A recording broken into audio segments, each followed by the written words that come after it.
And down here, the bottom right-hand corner of ESV Ohana, we have our blue Zerg player from the Team SEV Life. It is RagnaroK. And his opponent in the upper left-hand corner from FXO, our Red Terran player, GuMiho. Now, these are two teams that have really pulled no punches in team leagues. They are absolutely willing to throw in their best players. For FXO, we've seen Leonok and Oz, before he left the team, jump in on several occasions. TSL always throws in Polt and Symbol and Inori, so I expect this to have a lot of fireworks, honestly. Yeah, I love the trend now where Korean teams are not just, sending out 3 players we've never heard of and then a middle tier player and then one good one. No, like especially these two. TSL always uses Polt. TSL always uses Symbol. And they use them early sometimes when they feel that they've got a matchup that they can win, when they feel they're in a position where they can keep winning games. I'm not sure that's going to happen this early, but both these lineups are incredibly deep with good players all the way around. Like there's players like Tyr on FXO, even Whale, who's been doing pretty well. Whale's done really well in Team League. So there are a lot of players on both these lineups that, even though they're lesser known, they're all really, really good. Incredibly, like 8-9 deep on each of these rosters that can take games off one another. To be honest, I can't think of a single match in Team Arena Challenge yet where a team pulled punches and held back players. We had, in the Prime versus Acer match, it was Marine King who led off for Prime, so certainly they were throwing out their best. And there's been no match where I've sat back and thought, well, if only they sent out X player, maybe they would have had a chance. No, it's just not happened. EG, even despite being all killed by MVP Monster, who's been a monster, if I have to say, lately, especially with his run-through MLG. Certainly look at that. He was underrated for that. Look at his run-through MLG. It's pretty spectacular. Even with that being said, EG threw out basically all of their best players. Yeah, and it was really, really nice, actually, to see Huck finally in a Team League match. He has some issues playing cross-server, but in Team Arena Challenge, a lot of these matches are played on the Korean server. We switched the server rules a little bit up to help the Korean teams try to even out the playing field a little bit more. So we've had a lot of really, really good matches. And it is going to be a 1-Rax gasless fast expand for GuMiho. It looks like RagnaroK not really going to put on that much pressure. Supply depot wall coming up at the top. He himself has gone for a hatch first into pool, and bypassing gas now tells me that he's looking to do that 4-Queen build that is so popular lately. And now, you can certainly correct me if I'm wrong here. If you guys don't know, Frank is actually our SE2 ops manager, so all the tournaments that are out there, he coordinates and runs and manages. So I believe it's the map is chosen, but the players are picked blind, the first 2 players, yes, correct? Yes, the players are picked blindly. Either they can tell me the players that they want individually, or they just kind of do the 1, 2, 3, go type thing. But yeah, this is pre-selected map, but the players are blind. So obviously in situations, oh wow, double expand right off the bat. That is incredibly greedy. But as I was saying, that you usually want to pick your players that have good matchups versus all 3, so that they can get that first win, because that getting off to that good start lets you keep your game plan. When you end up behind immediately and you have to send out a player that you might not wanted to, that's right. It can be really, really frustrating as a manager where you're like, okay, I'm already on the back foot, and now I need a win or I'm down 0-2. And but yeah, I mean, that's kind of interesting as well that they would throw out GuMiho right away. Not that I'm not saying he's a bad player. He's an incredible player. What I'm saying, though, is that it's a Terran player on Ohana. Usually this is a map that Zerg and Protoss players really favor. There are flight lines where you can go ahead and do a lot of dropping. Reaper play can be pretty powerful here as well if you decide to open that. Obviously, GuMiho did not. But still, Terran players aren't the normal choice, as Protoss players love walling this off, kind of like we see GuMiho doing and going for a quick third. Zerg players are able to pull off that 3-Hetch no gas style very well here as well. Yeah, I think part of the reason, and we saw this a little bit in the Monster versus Huck game, this can be a little bit of a hard third for Protoss to hold against Zerg simply because of how open that path is. And I'm not sure if this was FXO's thinking, but I would not be surprised if less Protoss started playing on this simply because Zergs almost always play on this map. And that holding that third is really key to winning the ZVP matchup outside of the 2-base Colossus timing push. And I really feel like, especially with Koreans, you're not going to have that work a whole lot of times against top-level Codas Zerg players. So I would not actually be surprised if the trend continued to be ZVZ or ZVT on this map simply because Protoss players don't want to have to deal with a super wide third against Zerg. And RagnaroK is macroing incredibly well. I mean, with that 4-Queen build, your supply just shoots up so quickly. At the 645 mark, already on 55 supply with 46 drones whenever they finish up here in just a second. Yeah, that 4-Queen opening is so, so strong. It lets you drone up really, really, really, really hard, without having to fear any aggressive. He didn't even build a spine crawler for the Hellions, which you would normally see. Right. But, you know, because the Queens are just going to keep you safe, and with proper micro, that enough will keep you safe against most things until about the 8-minute mark, and then we'll see what GuMiho is going to try to do in terms of aggression. You see he's done a really, really greedy economic build, and RagnaroK is a little bit behind because he hasn't scouted it. He hasn't really reacted to it yet. He's done a really, really greedy economic build, but look at what GuMiho's doing. He's doing the build that Marine King Prime has been very fond of in TVZ lately.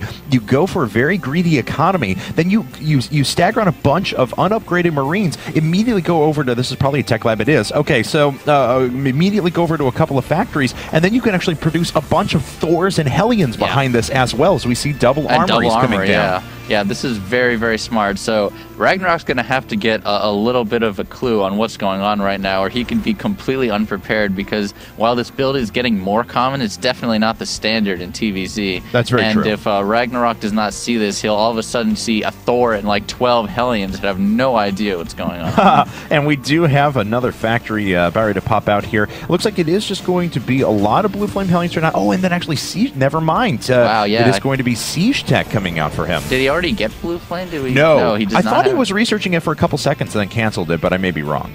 Good aggression here by GuMiho. He's going to have to be really careful, though, because that creeps pretty far, and that's a lot of roaches. Yeah, no kidding. So Roach is already starting to push these units back. Do they have speed upgrade? They do not, so they move just as fast as the Marines. The Marines are going to hightail it out of there. A couple will go down in transit, but not the worst thing in the world. Third hatchery just finishing up for RagnaroK at the same time. GuMiho, though, sitting back on his side, finishing up his third factory for now, continuing to produce He's going to tanks. actually be really careful. He only has one bunker, and he really actually doesn't have that many Marines, and he does not have stim yet, if I'm not mistaken, because he doesn't even have a tech lab on his barracks yet. That's right. He's playing that Marine King Prime style, which is without add-ons for those barracks. He just makes Marines to buffer for a while and then produces heavy mech units behind this. So he sent in the Hellions to the third, but there weren't any drones there yet, so he didn't really do a whole lot of damage. Yeah, in fact, only actually exactly no workers killed. Yeah. So not really a lot done there. As we can see, though, I love the building positioning out of RagnaroK. Yeah, that is Double perfect. Evolution Chamber and Roach Warren to close off this path and make sure that run-bys or counterattacks are going to take a little while and stall out for a bit. Yeah, I love that because it actually saves him the money from having to make the spine crawlers or defending against the Hellions. And with the Queens, you talked about, that kind of a choke point that Zerg can make, similar to how Protoss walls is really, really good against Terran.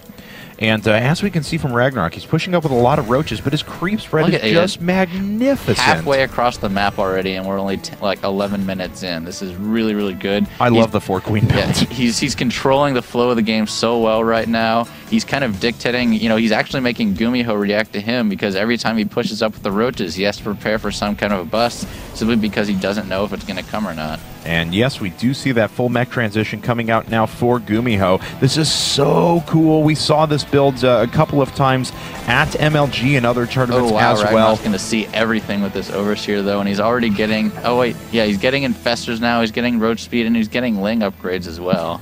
That's right, and this missile turret is not quite going to be done in time. If the Overseer parks over it, that's his own fault. Actually, he's watching because in the middle, the Roaches are trying to tear after a couple of those units, and the Overseer does go down. Yeah. Oh, wow, he's pushing in here, but he has siege mode. RagnaroK's not going to be able to break that, so he's going to have to get back. Try to keep the Hellions off the watchtowers, really, is what he needs to do, because he doesn't want to try to give GuMiho... Oh, big mistake by GuMiho, loses a Hellion there. But he doesn't want to give GuMiho the map control in order to control the field, as RagnaroK's done the first half of the game. All right, well, Ling's coming up to try and trap a few of these units, but a lot of those are going to pay the ultimate price there. Those are Blue Flame Hellions now, so those Lings are not long for this world. Ooh, wow, he managed to sneak by. He's going to have to be really careful not to lose drones in this third. That's right. Oh, no. He's going to lose a couple here. A few more are going down. He's mitigated a lot of the damage so far. Actually, these Hellions not killed as much as I had anticipated. Only 7 workers falling. That was actually really well handled, because I thought that was going to do a lot more damage. A lot of these are low, aren't they? Yeah, a lot of them are pretty low. Yeah. So if he would have actually gotten in the middle of that mineral line, that would have done a ton more damage, but he just wasn't able to get the proper splash on those drones, and RagnaroK dodges a pretty big bullet there with that good micro.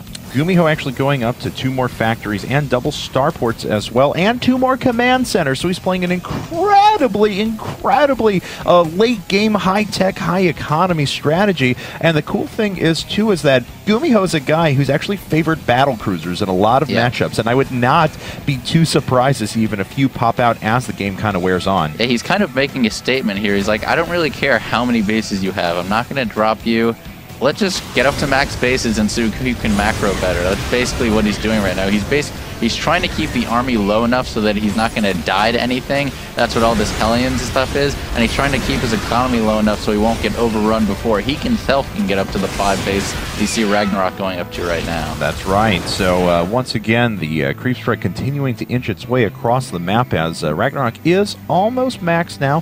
180 supplies. He about ready to finish up that Spire. Hive Tech going to finish as well, so we can move up to Broodlords. Oh, good scan there. Yeah, very good scan, actually. What all is he seeing? Well, pretty much everything. Yeah. So he knows the Hive Tech is coming. He knows he's going to have that Ultra Broodlord switch back and forth, but Mech actually does a pretty good job of handling that, a lot better than Bio, in my opinion. You can quickly switch to Vikings, then he already has the Thors for the Ultra list as well. That's right. Zergling getting inside of the third there and moving back and forth, not killing anything, just like, hey, what's going on, guys? Oh, okay, now he's getting ugly. That's BM right there. Sorry, Zergling. Come on, Zergling. Well, Greater Spire's coming up. Ravens being added on for GuMiho now. I love this. Are we going to see Hunter-Seeker missile upgrade? I would love it if we did. That's actually pretty good against Broodlords when you get it en masse. Yeah. Oh, good surround on a lot of those Hellions. Only 3 actually managed to get away, and those aren't really going to do much damage at all with the multiple Queens and Zerglings. Very, very nice surround. That's right. Zerglings with speed on creep are pretty ridiculous. GuMiho pushing through the map and just denying creep tumors for now. Not a bad move to deny the creep tumors and open up one of these attack paths. Those tanks are really vulnerable, though. They don't have any support. Finally, the Bio comes in.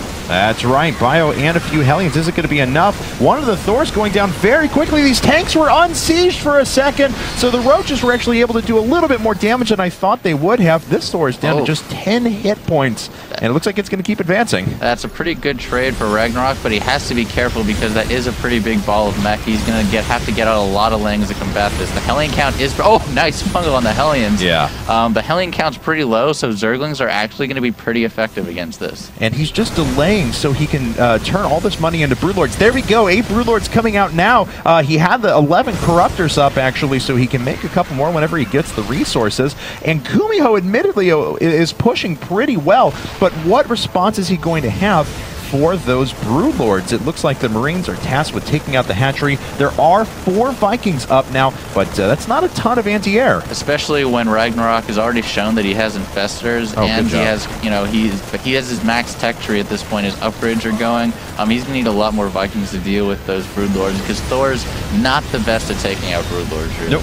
Not at all. So they are pretty well upgraded mech units, though, sitting on 2-2, going to 3-3. And unfortunately, those Lings just not going to be able to do a lot. But these Broodlords sure are. 9 Broodlords from the side. Now the Corruptor draws a little bit of the anti-air fire, but the Broodlords weren't pushed up far enough to take advantage of that, unfortunately. But even with that... Oh, wow, he's going to surround the tanks. He has to be really careful. And a bunch of SCVs are pulled to start repairing up these units. On those SCVs. Oh! All of them get fungled. The Broodlord's doing so much damage. GuMiho's going to lose his entire ground army. Oh my and God. The Vikings get fungled. Great play by RagnaroK everywhere. He's doing everything right this game. And looks like a few of these Vikings are going to explode. Just one more remaining now, but it's fine. I mean, it's not going to be able to whittle down those Broodlords in time. And a huge advantage now for RagnaroK. Things looking very, very bleak for GuMiho. GuMiho is going to need a lot of Vikings right now because he does not have anything to deal with these Broodlords right now. That's right, and the Broodlords just keep on pushing. More Corruptors from behind as well. The 6 Broodlords are remaining. There's a ton of Corruptors sitting overhead. A fair amount of resources, were just expended into Roaches and Infestors, so not going to worry about putting up that Broodlord count all that much higher. He wants the Corruptors to be able to tank damage and also take out those Vikings, which he is doing magnificently. GuMiho is down by 60 supply now and falling. Yeah, look at all the Roaches coming in. He's got 15 more Roaches queued in. There's still not a really good answer for the Broodlords. The Vikings are attacking the Corruptors. The Thors can't do damage to the Broodlords. All the SCVs going down. RagnaroK just rallying into his base, and there is nothing GuMiho can do at this point. And now he's lost 41 workers on top of that, down to 34 workers. That number continues to drop. In addition to that, he was almost mined out on most of his bases. Actually, a single Mutalisk is being produced as well. Let's just make a Mutalisk. Throw throw that in there. The BM Mutalist, maybe. So, but RagnaroK is, of course, with a very good unit composition. Now forces the Vikings to land, as it looks like most of the air was cleaned up, but now he's just being overwhelmed by roaches. They're not even the most upgraded in the world, but once +2 attacks finishes up, there it is! GG! And TSL is taking game number 1 in very, very cool fashion. What a great game number 1.